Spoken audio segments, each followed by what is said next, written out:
A afirmação foi do ministro do Desenvolvimento Social, o Wellington Dias. Segundo ele, o governo federal vai repassar 195 milhões aos municípios para a contratação de cadastradores do Cadastro Único, que devem realizar a busca ativa por beneficiários que não estão incluídos no programa, mas têm direito de receber o benefício social. Aqui em Feira de Santana, a gente tem a Secretaria Municipal de Desenvolvimento Social, a CEDESO, que faz esse acompanhamento de programas sociais.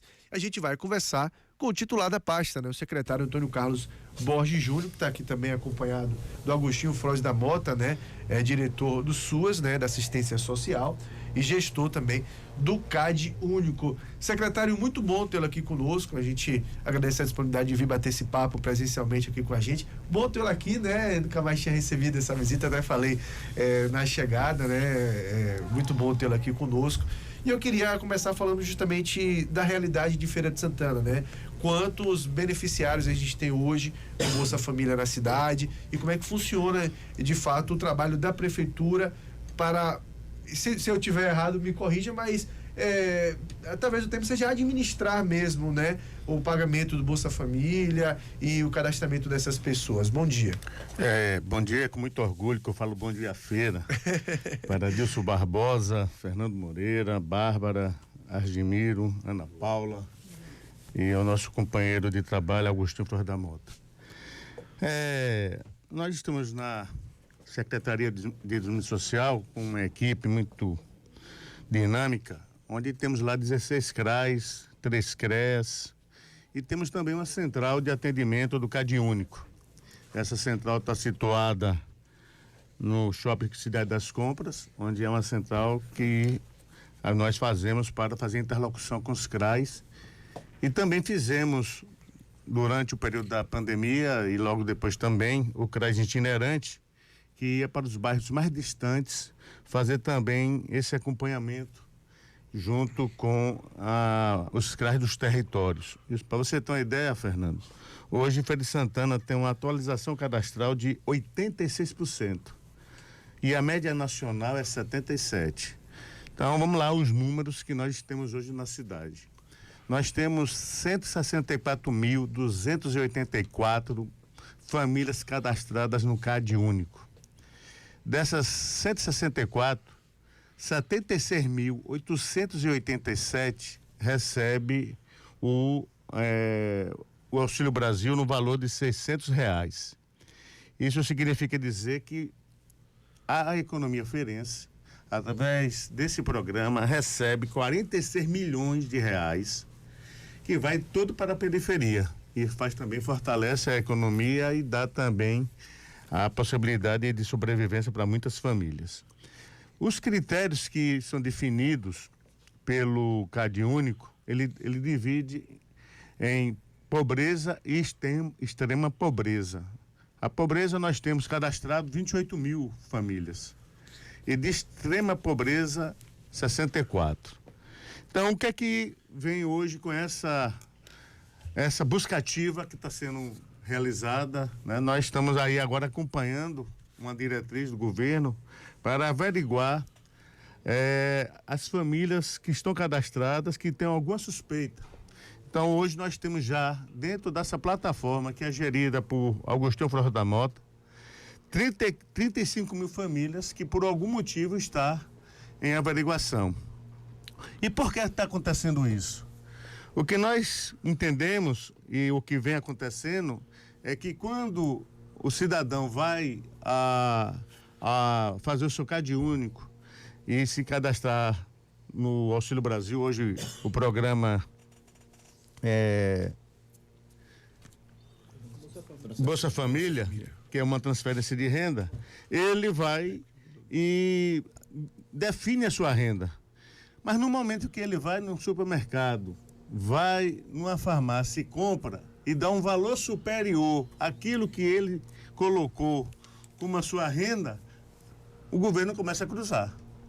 Então, muitas pessoas que foram lá e colocaram um valor que não é o valor devido, que tentou ser elegível para o programa, e no dia a dia ele mostra por dados bancários, né, ou por compras, que o seu CPF está cruzando e dando uma renda maior do que ele tinha colocado no programa, ele está elegível a fazer essa averiguação cadastral. É isso que eu ia perguntar. E como essa é que averiguação é feito cadastral... esse rastreamento, então tem acesso a dados bancários também, né?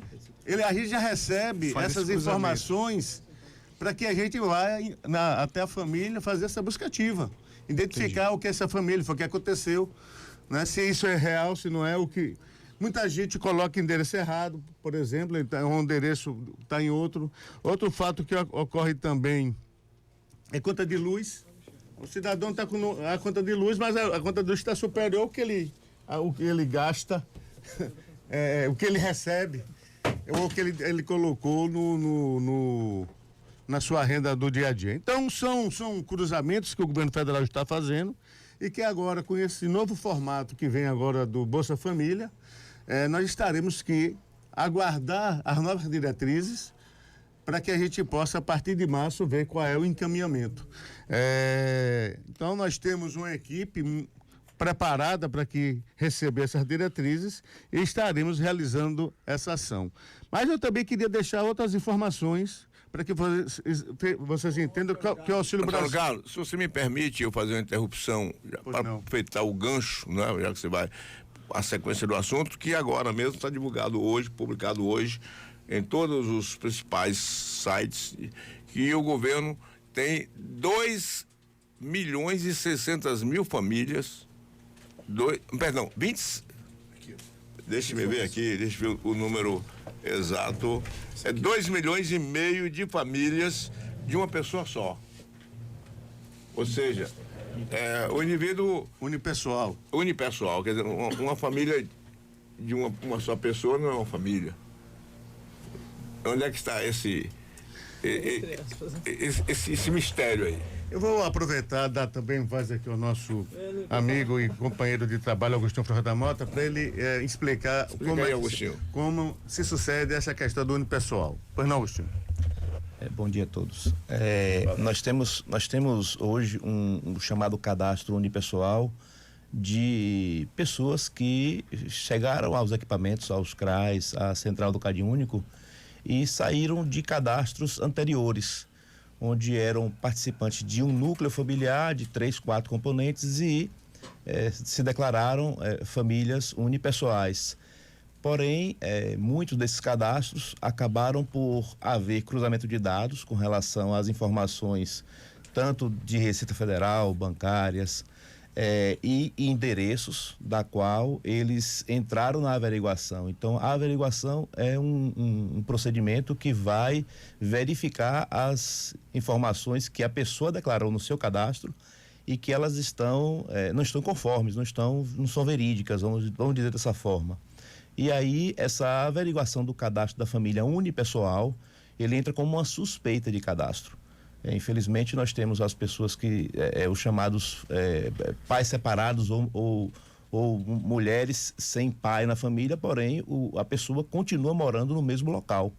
E a classificação de família, dentro do CadÚnico, são pessoas que moram, podem ser parentes ou não, mas no mesmo local e compartilham das mesmas despesas e receitas. E nesse caso aí, o indivíduo passa a ter um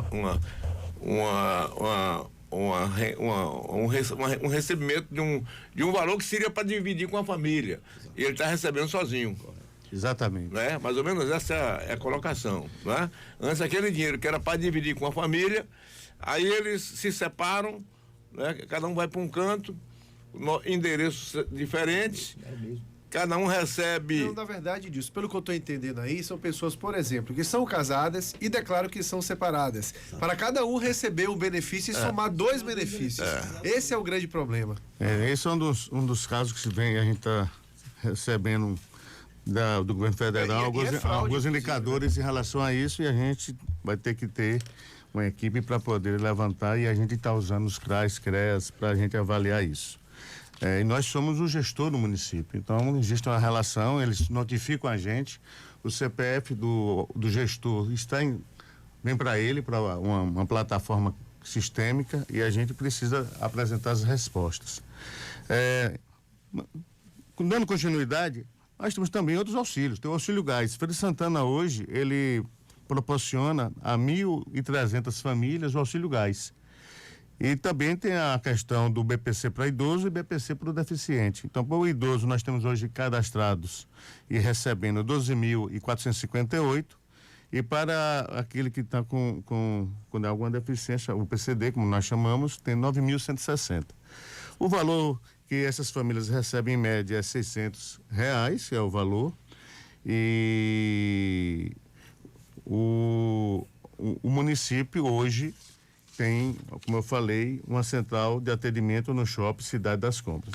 Em relação ao Auxílio Brasil, são esses os dados que nós temos e estou à disposição para que alguma dúvida, se alguém quiser, ouvinte aí em casa quer falar, pode ligar aqui para Dilson Barbosa que a gente tirar dúvidas.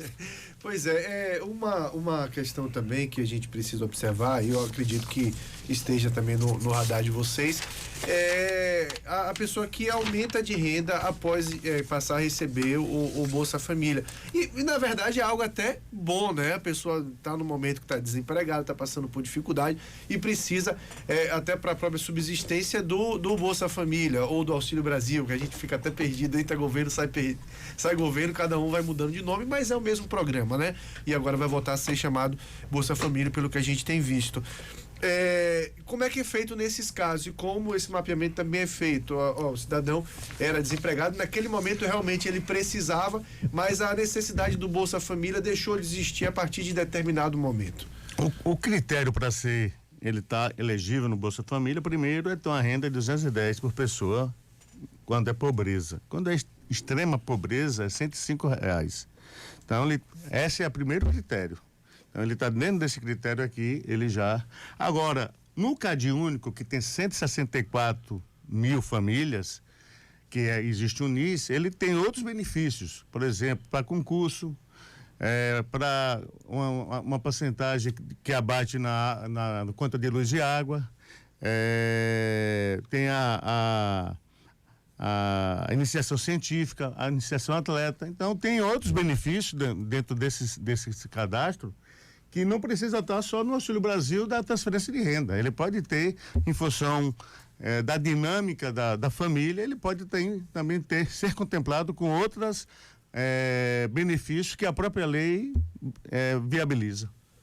Existe também, secretário, uma fila de espera. Como é que é feito isso, né? Porque, por exemplo, a gente sabe que tem gente que pode, porventura, estar em análise ali esperando, né, de fato, o momento de ser aprovado ou não. Como é que é feito esta questão?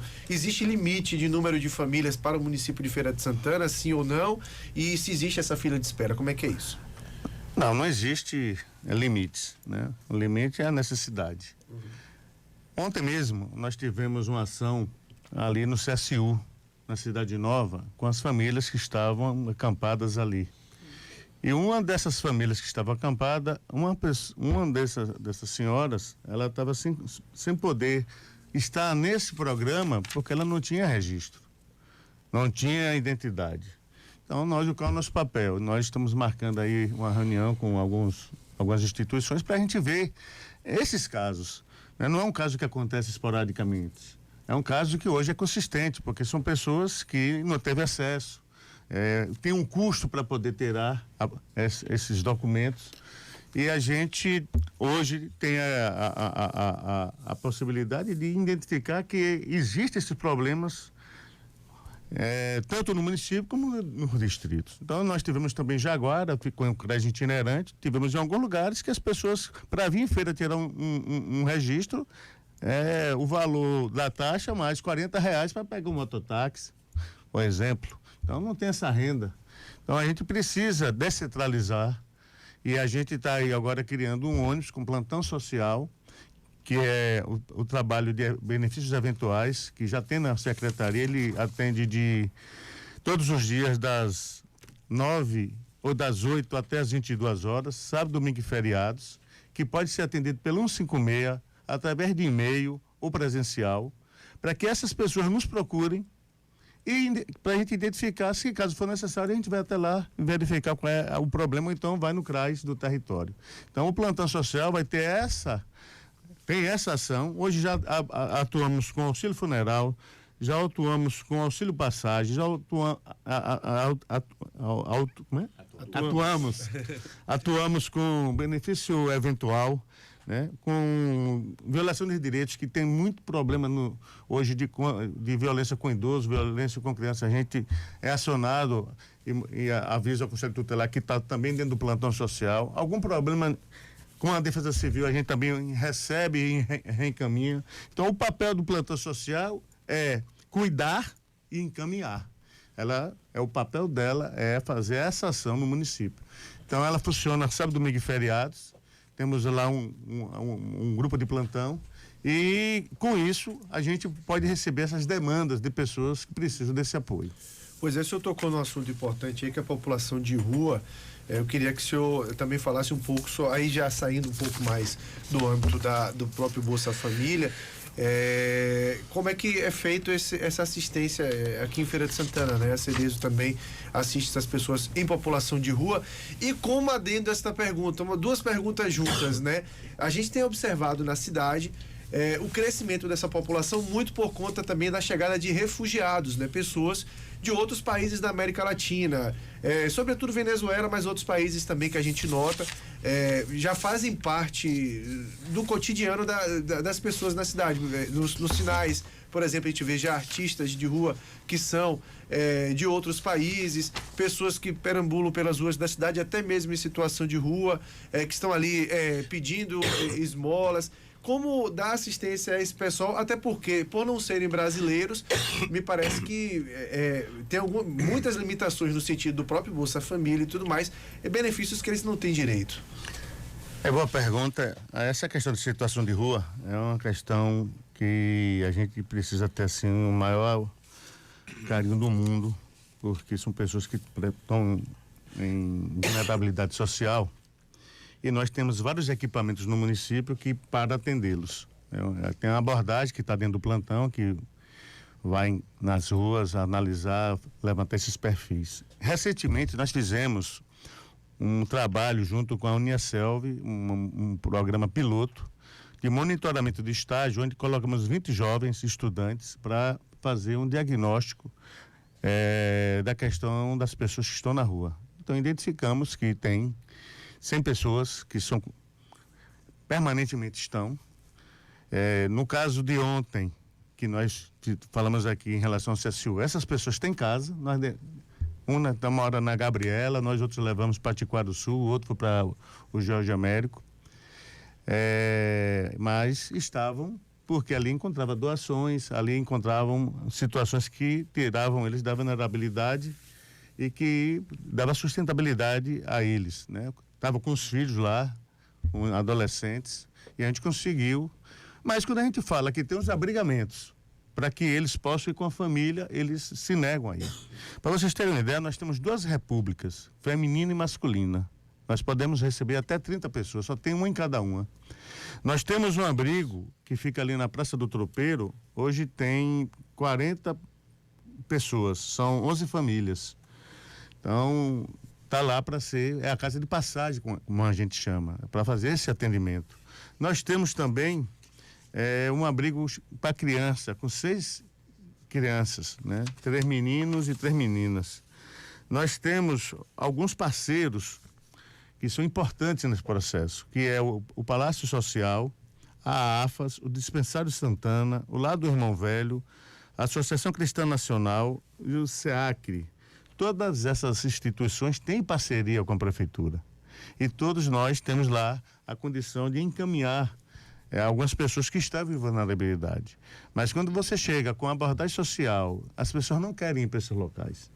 Então existe aí um interesse outro que a gente não sabe qual é, assim, por quê, mas a assistente social, às vezes nós conseguimos abrigar no primeiro momento, mas depois retorna à rua de alguma forma. Então a gente está fazendo esse diagnóstico. Ontem nós tivemos com a instituição chamada ADRA, que faz um trabalho desse no Espírito Santo, Maceió, e vai fazer em Salvador. Eles nos visitaram e a gente quer conhecer esses modus operantes deles em relação a isso. Mas nós estamos muito atentos e tem um detalhe. tem a questão também da droga, que é um fator fortíssimo, que está crescendo muito. E muitos viram, muitas vezes, pessoas em situação de rua por conta da droga, né? E às vezes, alguns pontos viram um ponto de droga. Sim. Então ele deixa de ser uma questão de vulnerabilidade para ser uma questão de fluxo. E hoje temos o Centro Pop, que é que gerencia e dá um encaminhamento, que tem hoje só desse mês de janeiro, tivemos 370 atendimentos. Então, são ações fortíssimas que nós estamos fazendo, fora aquelas de convivência que cada CRAS faz, e que tem também o Juiz Volta, que com a parceria com a Pirelli, através do imposto de renda, a gente tem lá 120 crianças fazendo balé, capoeira, musicalidade e assim por diante. Então, existe também a questão do idoso. Temos a Zinha, que nós temos 290 pessoas cadastradas e ativas, e o Centro do Espectro Autista, que tem 66 matriculados, só que esses 66 ele tem de ter assim, um atendimento, mas também tem de ter alta. Ele não pode ficar lá o período necessário para que a família deseje. Então, no momento que a gente acredita que essa criança já está bem dentro da convivência familiar, já está com sua mobilidade de acessibilidade, ou então de fonoaudiologia, o que for, já bem encaminhada, a gente dá a alta e ele vai fazer outros encaminhamentos. Então, são várias ações, vários braços